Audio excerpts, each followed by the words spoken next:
Well, we're about halfway through our show.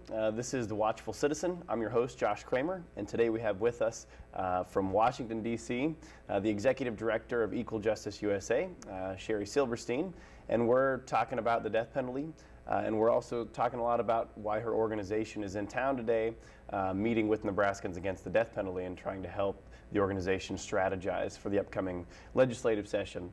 So if you'd like to learn more about what this show is or what we do, our website is www.lancastercountydemocrats.org, and Equal Justice USA's website, can you give it to us one more time? Sure, it's www.ejusa.org. Okay. Well, Shari, what do you have in store for Nebraskans? You're here, you're helping with the strategic plan, and I recognize that process is supposed to help the organization come up with their own plan, but clearly you've learned some things. And what do you think that you've learned from being in other states that might be applicable here?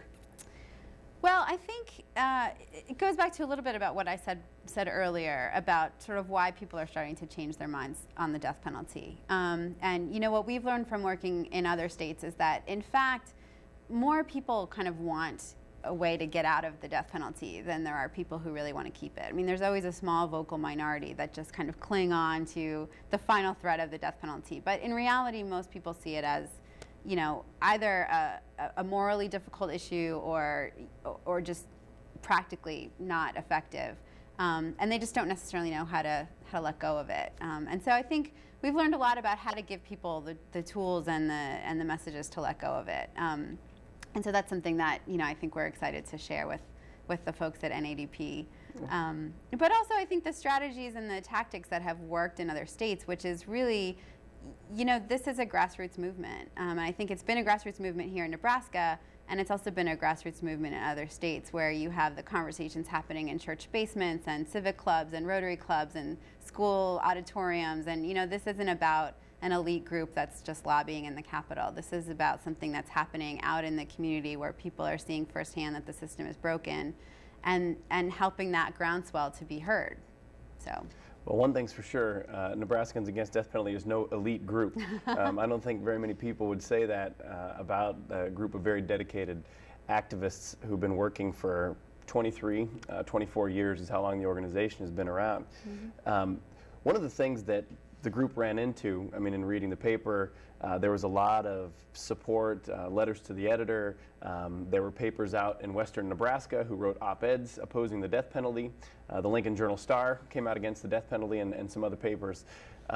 Nevertheless, when the vote came around, as I stated before, abolition lost by 4 votes or so.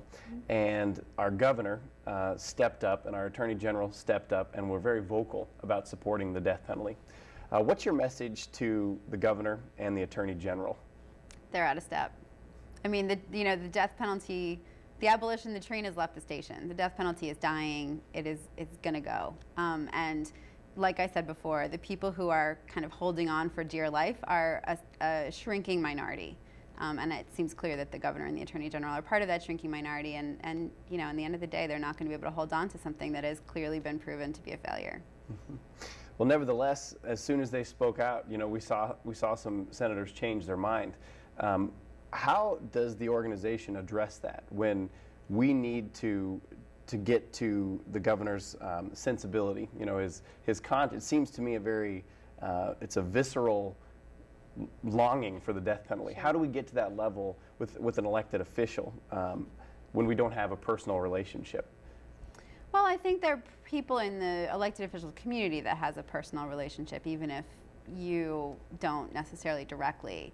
And, you know, to me, the situation of people kind of listening to the governor and changing their vote at the last minute is a temporary situation. I mean, as the groundswell of support for repeal gets louder and louder in Nebraska, and it will start to become something that is so inevitable that even legislators realize that they're just on the wrong side of the issue if they don't go along with it. And you know, at the end of the day, people are going to be responsive to the constituencies in their district that elect them. And I think it's just a matter of time before more and more people in Nebraska start to support repeal and realize that that's the way it's going.